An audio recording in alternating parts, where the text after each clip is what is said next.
Hi folks, welcome to the second Upward Bound Science class of 2019.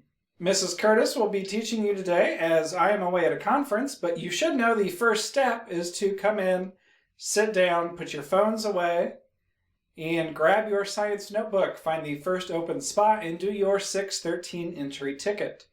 Remember, you need to label it 613 entry. You need to either copy the questions and then short answer them, or restate the question and write your answers in full sentences, and then draw a box around your entry ticket. After you've done your entry ticket, go ahead and bring that up to Mrs. Curtis along with your worksheet from Tuesday, the constant velocity worksheet. Remember, you get 5 points for having the entry ticket done, and on this worksheet you get 10 of your 20 points for having it done when you come into class. The other 10 points we're going to cover right now. If you have any questions about that worksheet, now's a good time to ask Mrs. Curtis. The next part of this video is just me walking through each of the problems on your worksheet. So if you have any questions at all about it, have her go through the video and watch me do those questions. All right, for question number 1, the first part is to come up with our motion map. So remember, you do the dots per seconds. So we start at 0 seconds. And that's at 0 meters, so we put t equals 0 as 1 dot at 0 meters. For time equals 1, we're at 2 meters, so we put a dot there and label it t equals 1. At 2 seconds, we're somewhere about 2.5, so we'll put a dot at 2.5 and label it t equals 2.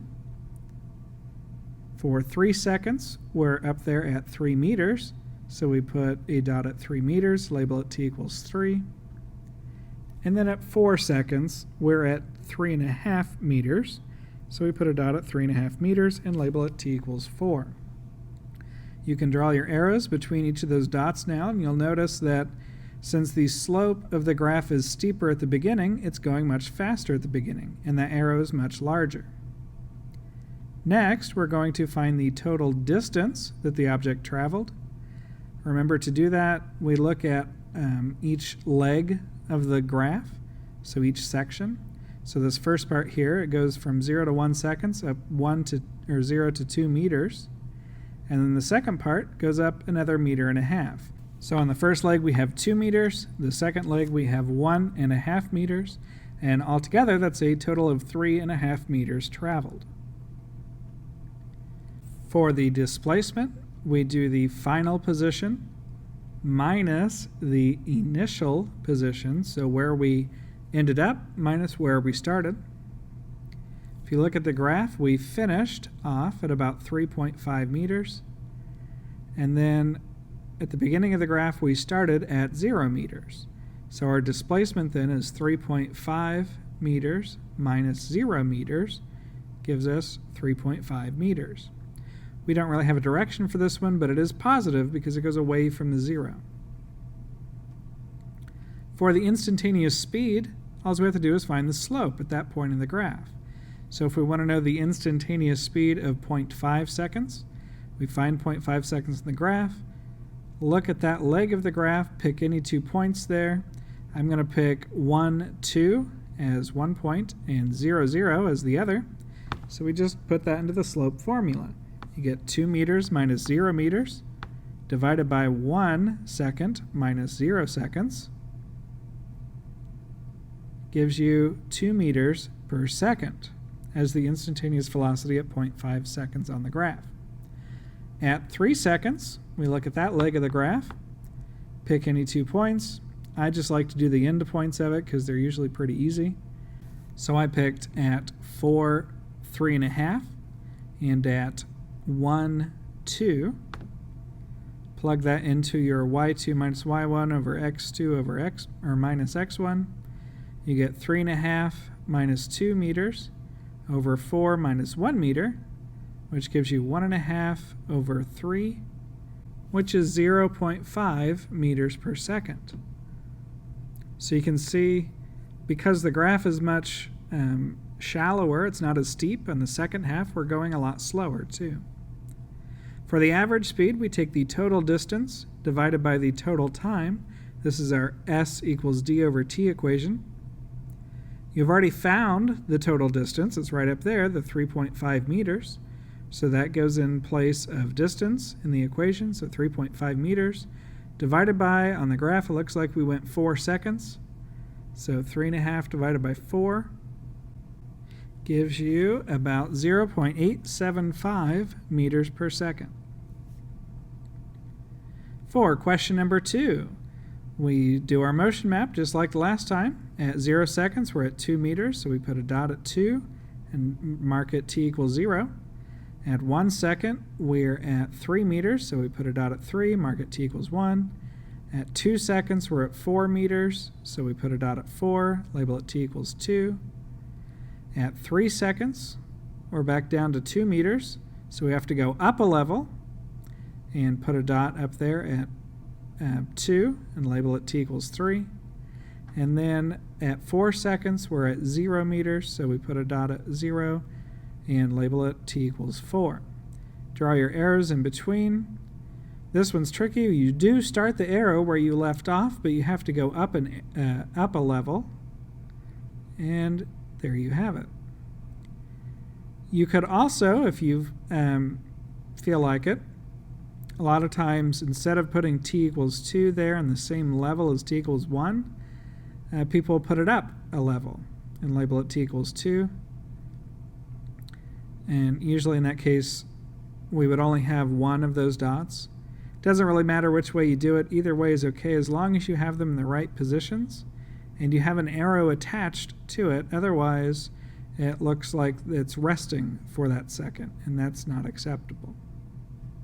To calculate the distance, we look at each leg of the graph. In the first leg of the graph, we go up 2 meters.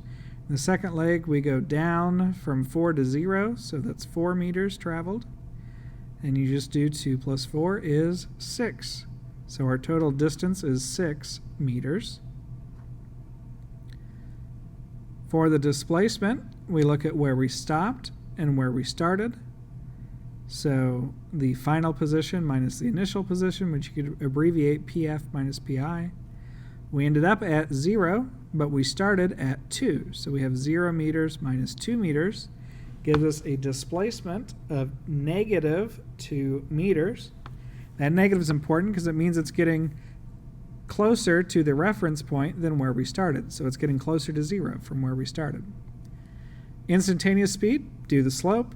At 1 second, I like to use that leg of the graph there and the end points for that. So we'll use 2, 4, and 0, 2. Put that into your slope equation. You get 4 minus 2 meters over 2 minus 0 seconds. Gets you 2 meters divided by 2 seconds, or 1 meter per second. At 3 seconds on the graph, look at the end points there. You get 4, 0 and 2, 4. Plug that into your equation. You get 4 minus 0. 0 minus 4.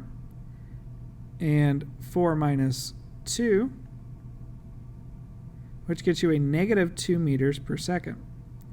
Negative because it's going downhill and it's getting closer to that 0. And the average speed. You take the total distance, which we already found in part B, so 6 meters. Our total time was 4 seconds, so you get 1.5 meters per second for the average speed. On question number 3, same thing. Start with a motion map. At 0 seconds, we're at 0 meters, so put a dot there, label it t equals 0. 1 second's at 2 meters. 2 seconds is also at 2 meters, so you have to go up a level there, label it t equals 2. At 3 seconds, we're over at 4 meters. Put it on the same level as the last dot you drew. And we change direction, so we go from 4 to 0. And in this case, you would go up a level because it's changing direction. So now draw your arrow from 0 to 1. We don't draw the arrow from 1 to 2 because it's vertical. Draw an arrow from 2 to 3, and then from 3 to 4. For the total distance, look at each leg of the graph. We go up 2 in the first part, don't move in the second, up 2 in the second part, or third part, and down 4 in the last one. So 2 plus 0 plus 2 plus 4 is 8 meters. For the displacement, look at this finish and start points. You finished at 0 and you started at 0, so you had no displacement, a 0 meter displacement. For the instantaneous speed, find the slope. At 1.5 seconds, we've got endpoints there at 2 seconds and 1 second. You don't have to use the slope equation because it's a flat part of the line. You know the slope is 0. So since there's no slope, there's no velocity. It's 0 meters per second. 2.5 seconds, I picked the points 3, 4, and 2, 2. Plug that into your equation, you get 4 minus 2 over 3 minus 2. Gets you 2 meters over 1 second, which is 2 meters per second. At 3.5 seconds, pick those two endpoints. That would be 4, 0, and 3, 4. So put that into your equation. 0 minus 4 divided by 4 minus 3 gets you a negative 4 meters per second.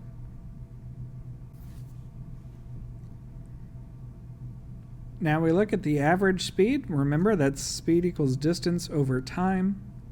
Our total distance was 8 meters, and our time was 4 seconds.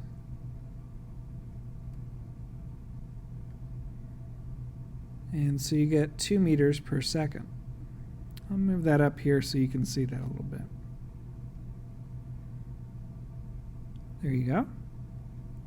Okay, for question number 4, start with the motion map. At t equals 0, we're at 2 meters, so put a dot there, label it t equals 0. At 1 second, we're also at 2 meters, so you got to move up a level. At 2 seconds, we're at 3 meters, put a dot there, label it t equals 2. At 3 seconds, we're at 3 meters, so move up a level, put a dot at 3 again. And at 4 seconds, we're at 0, so put a dot way over there at 0, label it t equals 4. You do not draw an arrow from 0 to 1 because it's vertical, but we do from 1 to 2, and you do from 3 to 4.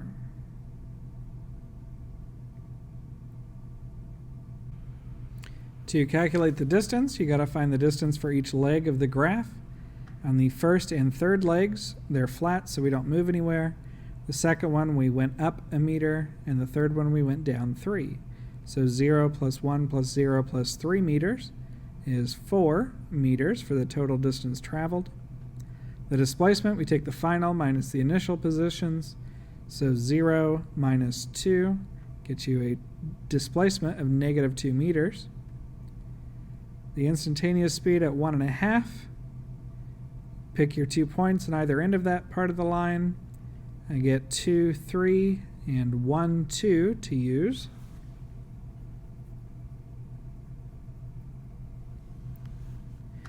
Plug that into your equation. You get 3 minus 2 over 2 minus 1.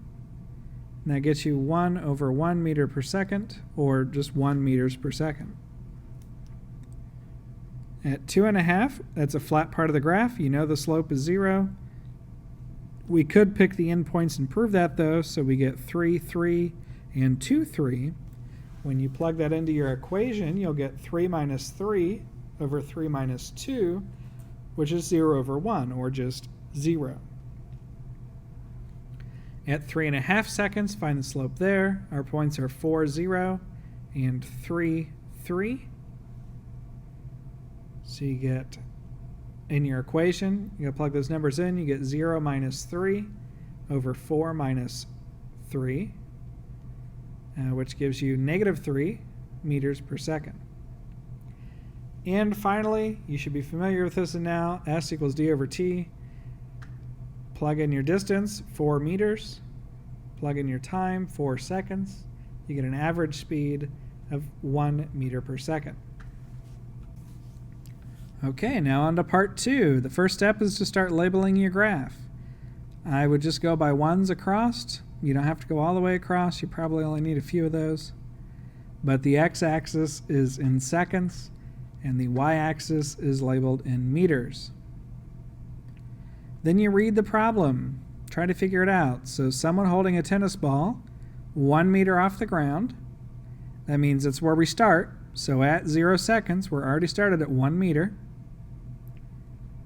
They throw that tennis ball upwards.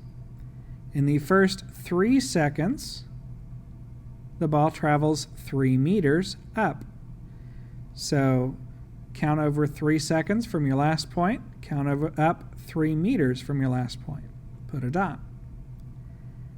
It then rests for 1 second, so it doesn't move. It just moves over 1 second, so put another dot there to the right. And finally, it falls back down 3 meters for 2 seconds. So count over 2 seconds and down 3 meters and put another point. This is probably easier if you have a straight edge, but draw your lines between the dots. And then move on to part B, where you got to find the motion map. So at 0 seconds, we're at 1 meter, so put a dot at 1, label it t equals 0. At 1 meter, we're at 1 second, we're at 2 meters, so put a dot. At 2, label it t equals 1. At 2 seconds, we're at 3 meters, so another dot at 3, label it t equals 2. At 3 seconds, we're at 4 meters, so put a dot at 4, label it t equals 3. At 4 seconds, we're still at 4 meters, so you got to move up a level, t equals 4. At 5 meters, you've gone down at about 2.5, so put a dot there, label it t equals 5. And at 6, you're all the way back down to 1 meter. So put a dot at 1 meter, label it t equals 6. Draw your arrows between. You get 0 to 1 gets an arrow, 1 to 2 gets an arrow, 2 to 3 gets an arrow. You do not draw an arrow for 3 to 4 because that's a vertical one. That shows that it rested there, but then draw one from 4 to 5 and 5 to 6. You'll notice it covers the same amount of distance, but one took 3 seconds, the bottom part took 3 seconds, top part took 2. So the top part traveled faster. For the distance, same as we've always done, we traveled up 3 meters in the first part, none in the second, back down 3 meters in the third. If you read the problem, it kind of tells you that. It travels 3 meters, then it rests, then it travels 3 meters again. So 3 plus 3 is 6. That's the total distance. Displacement, we ended up at 1 meter, and we started at 1 meter, so 1 minus 1 is 0. That tennis ball was not displaced. Instantaneous speed, pick 2 points on that part of the line. I picked 3, 4, and 0, 1. Which would get you 4 minus 1 divided by 3 minus 0, which will get you 3 over 3 meters per second, or 1 meter per second. And then we do the average speed, which I'll show you here in a second. I forgot to move the paper up when I did it, but your total distance was 6 meters. Your total time there is 6 seconds. So 6 meters divided by 6 seconds gives you 1 meter per second for an average speed. And then we'll move on to number 6. Same thing, label your graph. Put the points on. The x-axis is in seconds, the y-axis is in meters. Read the problem and start graphing it. It says a cat jumps from the ground. That means we started at 0, so put a dot at 0, 0. And it jumps onto a shelf that's 5 meters high, and it takes 2 seconds for that jump to occur. So count over 2 seconds from your last point, and count up to the 5 meter mark. And put a dot there. Once that cat lands, it rests for 4 seconds. So put 4 dots, or a dot for each of the next 4 seconds. So a dot at 3, a dot at 4, a dot at 5, a dot at 6. And then it takes a 1 second jump onto a shelf that is 3 meters off of the ground. So it's not 3 meters down from where it's at, it's 3 meters off of the ground. So put a 1 second over from your last dot, and then at 3 meters from the ground is where you'd put your dot. Then go ahead and draw your lines. And move on to part B, the motion map. At 0 seconds, we are at 0 meters, so t equals 0 will be at 0 meters on the motion map. T equals 1 will be at 2.5 meters. Time equals 2 will be at 5 meters. Time equals 3, 4, 5, and 6 will all be at 5 meters. So each time you draw one of those dots, you got to go up a level.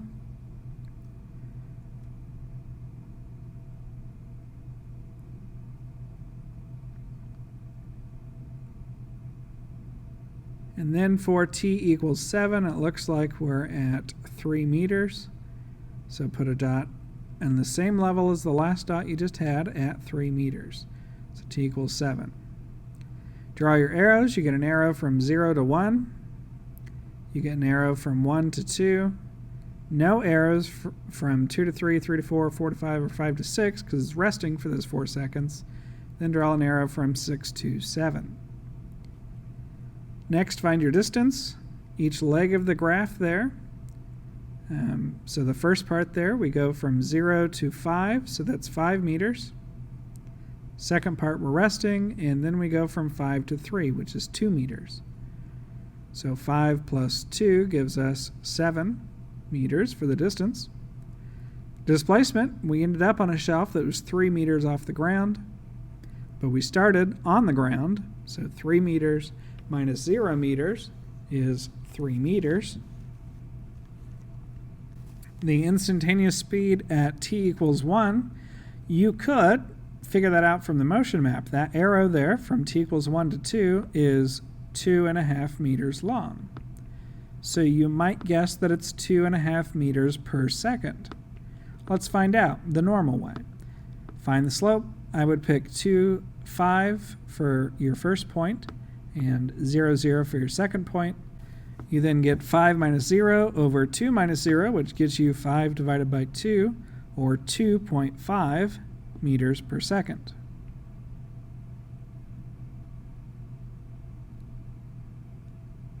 And then for the average speed, take your total distance, 7 meters, divided by the 7 seconds you took. That'll get you an average speed of 1 meter per second. Now on to problem number 7. These are a lot easier. You just got to use the s equals d over t equation. So according to our problem, our skateboarder went 4,000 meters in 1,200 seconds. So we put 4,000 meters divided by 12 seconds, or 1,200 seconds, and that gets us the average speed of 3.3 meters per second. If we want to know the velocity, remember that's just the speed with the direction. So look back at the problem. It says he went 4,000 meters to the east. So we just bring that speed down. We get 3.3 meters per second to the east, and that's the velocity. Same thing for number 8. Take 50 miles divided by 3 hours. The distance divided by the time. And you get 16.7 miles for every hour, or mph is a good way to abbreviate that. And velocity, same deal. It's 16.7 for the speed, but the direction it's going is north. So 16.7 miles per hour to the north would be the velocity. If an airplane travels east 1,300 miles in 4 hours, we take the distance, 1,300 miles, divided by 4 hours, to get an average speed of 325 miles per hour. That plane traveled to the east, so his velocity is 325 miles per hour to the east.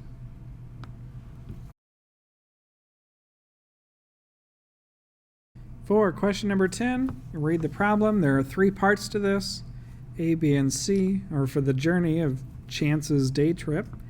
In part A, he drove a scooter 7,000 meters to the north.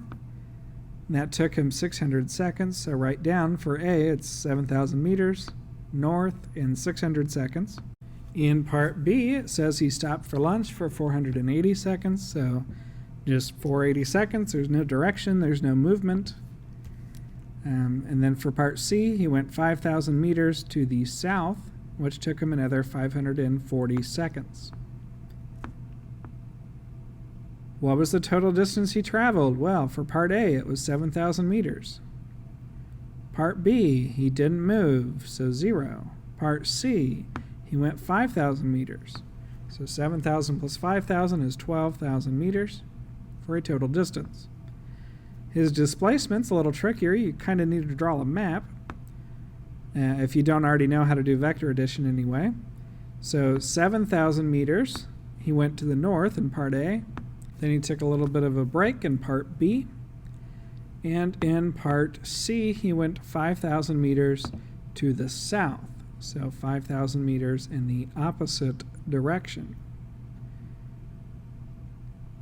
Since those arrows are going in the opposite direction, we subtract them. We subtract the bigger arrow from the smaller arrow. So you would get 7,000 minus 5,000. And that'll give us the distance from start to finish. It'll give us what that little rectangle there is, the displacement. So again, 7,000 meters minus 5,000 meters. And that gets us 2,000 meters for the displacement. And if we look at where he started and finished, that would be 2,000 meters to the north. So make sure you put to the north on there. How long did the whole trip take him? Add up the 3 parts. You have 600 seconds, 480 seconds of rest, and then 540 seconds. Add that up and you get 1,620 seconds for the whole trip. His average velocity would be the total distance divided by the total time, which is 12,000 meters divided by 1,620 seconds. And that gets you 7.4 meters per second. Remember, we found the direction was to the north based on our displacement. So his velocity then would be 7.4 meters per second to the north.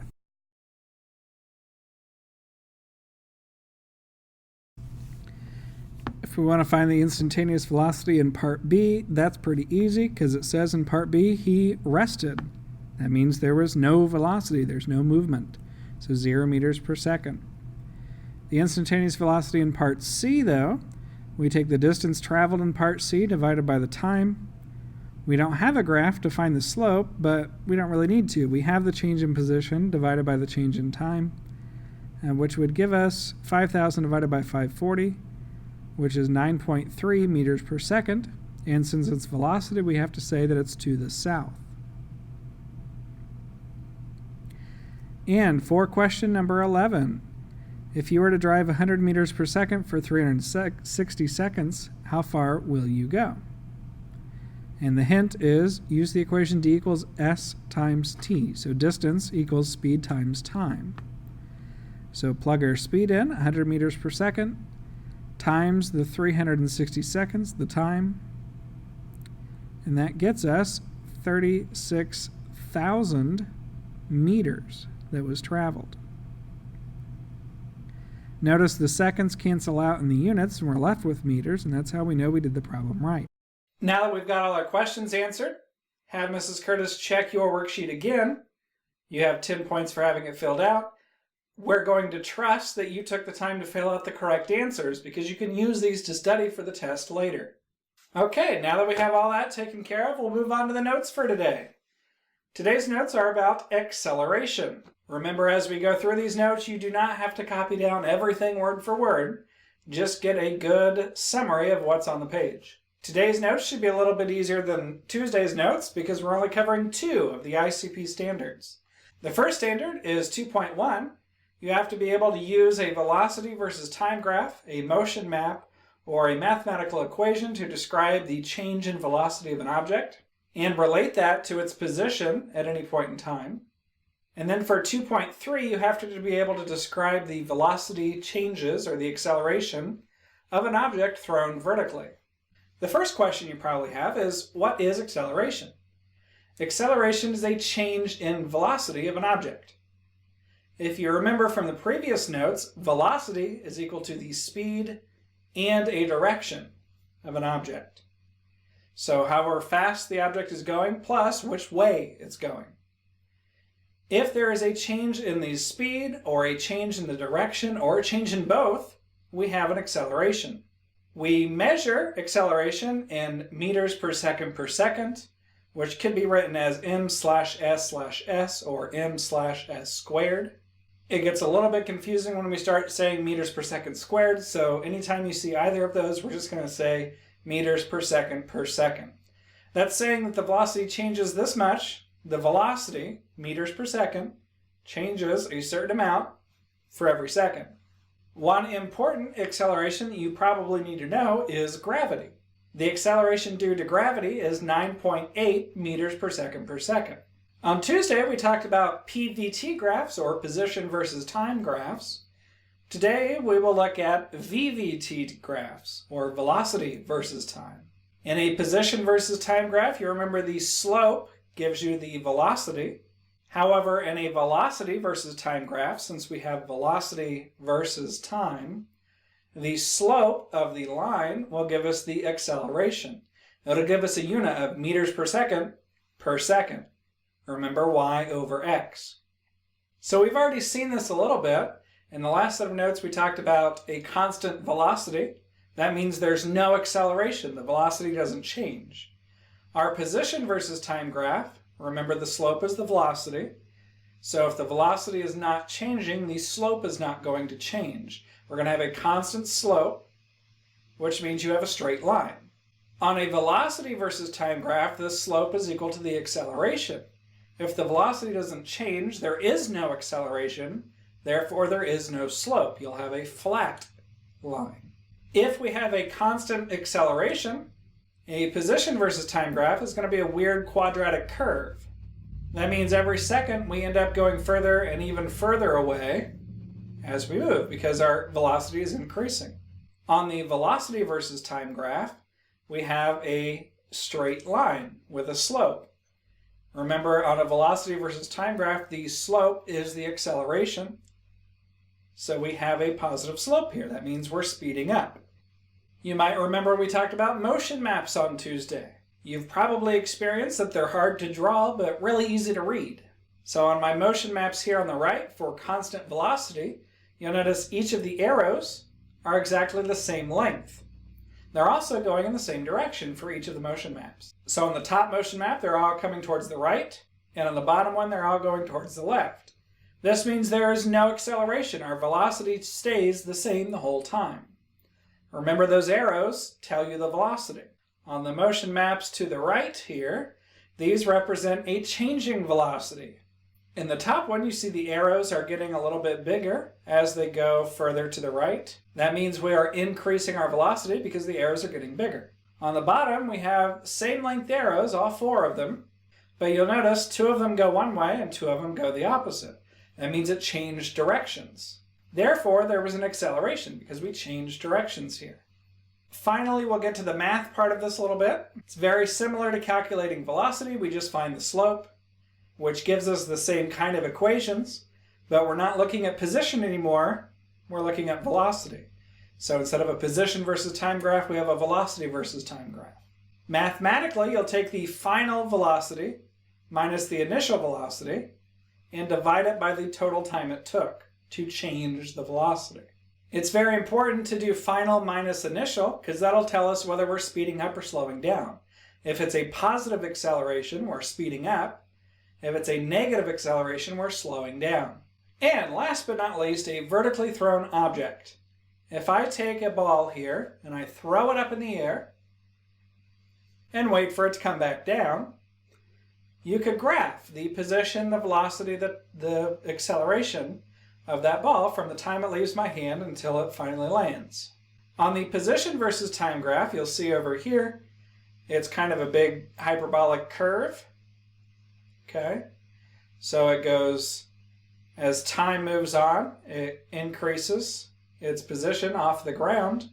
Eventually, it levels off here at the top and falls back down. On the velocity versus time graph, here to my left, that is a constant slope for the velocity. The velocity is always decreasing. That's because from the time the ball leaves my hand, the only acceleration it has is negative 9.8 meters per second. So what does that mean? That means that ball then continues to drop its velocity by 9.8 meters per second, or about 10 if you round it, until it hits the ground or falls back in my hand. Every second, it drops its velocity by about 10 meters per second. And you can see that in our acceleration versus time graph to my far left. It's just a horizontal line. The acceleration didn't change. It was negative 10 the whole time. Now, you might have a few questions about this. If I had to guess, you're probably wondering, why is it negative 9.8 instead of a positive 9.8? Well, remember, positive means we're moving further away from our reference point. Negative means we're getting closer. So as that ball gets closer to the ground, or it's being pulled closer to the ground by acceleration, then it is a negative because it's getting closer. It's a negative acceleration, rather. Now, a negative acceleration doesn't always mean that we're slowing down. In some cases it does. In some cases it means we're speeding up.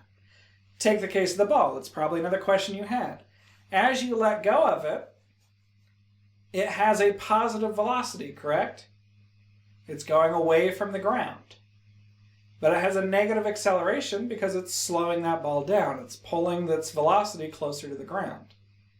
So the ball will go up and up and up, and it'll slow down as it goes up until it hits that peak. Once it hits that peak, it starts to gain speed, but lose velocity. The velocity becomes negative at that point because it's getting closer to the ground. That's why we can say it's a negative acceleration, but it's not necessarily slowing down. So the negative acceleration just means the velocity is changing that much closer to the ground every second. All right, we've got a few practice problems here. The first bit from your worksheet is mostly conceptual. You just have to tell me whether, based on the information in each situation, whether the acceleration is positive, negative, there's no acceleration, or you just don't know the direction, and why that acceleration is happening. So the first question says a car is driving faster on a straight stretch of road. It's increasing its velocity and going further away from wherever it started, so it would be a positive acceleration, and that's just due to a change in speed. It's increasing its speed. For question B, it says a car is keeping the same speed, but it's going around a curve. That has an acceleration. There is an acceleration. Don't really know whether it's positive or negative. We can just firmly say that it accelerated due to a change in direction. Stayed the same speed, but it changed the way the car was going, which direction it was facing, so it's an acceleration. And for C, it says a car is driving slower as it goes up a hill. So you might guess the car was probably going on a flat stretch of road here, and then it hit that hill and went upwards and started slowing down. So it was going, and then it hit the hill and slowed down. That would be an acceleration, probably a negative one because it's slowing down, and that's due to a change in speed, also a change in its direction, because instead of facing flat, it's facing upwards now. Our next problem, you have to give me the acceleration graph. You have to draw the graph of the acceleration based on the position versus time graph and the velocity versus time graph. Our position versus time graph is a straight line. That means it has a constant slope, which means slope is velocity, so it has a constant velocity. If there's a constant velocity, there is no acceleration. So you see on the velocity graph, it's got a flat line that stays the same the whole time. It's right there at about 1 meter per second. So on our acceleration graph, we didn't change the velocity here. Our acceleration versus time graph will be 0. It stays 0 the whole time. On the next one, it's a little harder to see, but we have a position versus time graph that is quadratic. It's got a weird curve to it. That means it's increasing its velocity here. Our velocity versus time graph is a straight line with a constant slope, which means it must have a constant acceleration. If you find the slope of this line, you'll find the acceleration. So if we just take the first couple of points there, you have 0, 0, and you have 2, 5. So 5 meters per second minus 0 meters per second divided by 2 seconds minus 0 seconds is 5 meters per second divided by 2 seconds, which gives you about 2.5 meters per second per second. So on our acceleration graph, you need to draw a straight line, a flat line, at 2.5. Our acceleration stays the same at 2.5 meters per second per second. Finally, the moment you've all been waiting for, the math. On your worksheet, I'll give you all of these equations up here at the top, and you should be able to use that to figure out the math. So our first problem says a car starts at rest and it accelerates uniformly for 14 seconds until it hits 140 meters per second. What's the acceleration? So you read that problem, you figure out the final velocity was 140 meters per second. The initial velocity was 0 meters per second. It started at rest. And the total time was 14 seconds. So you get 140 minus 0 divided by 14 is just 140 divided by 14, which is about 10 meters per second per second. For the next problem, we have a car traveling at 42 meters per second, comes to a stop in 3 seconds. What's the acceleration? We started at 42, we ended at 0 because we came to a complete stop, and it took us 3 seconds. So our final velocity is 0 minus the 42 initial velocity divided by 3. So you get negative 42 divided by 3, which is a negative 14 meters per second per second. All right, last thing for the day, go do your exit ticket. Remember, at the bottom of your notes, put 613 exit. Answer the questions in full sentences, restating the question and your answer, or just copy down the questions and write them down in short answers. When you are finished with the exit ticket, bring it up to Mrs. Curtis. She'll check you off for the exit ticket and for writing down your notes. And then if there's time at the end of class today, you can sit quietly and work on your acceleration worksheet. If you need any help with that at all, or have any questions about the notes, feel free to email me on the email on your syllabus, and I will try to respond to you fairly quickly throughout the day, depending on what I'm up to. Hope you learned some today. I will see you Tuesday.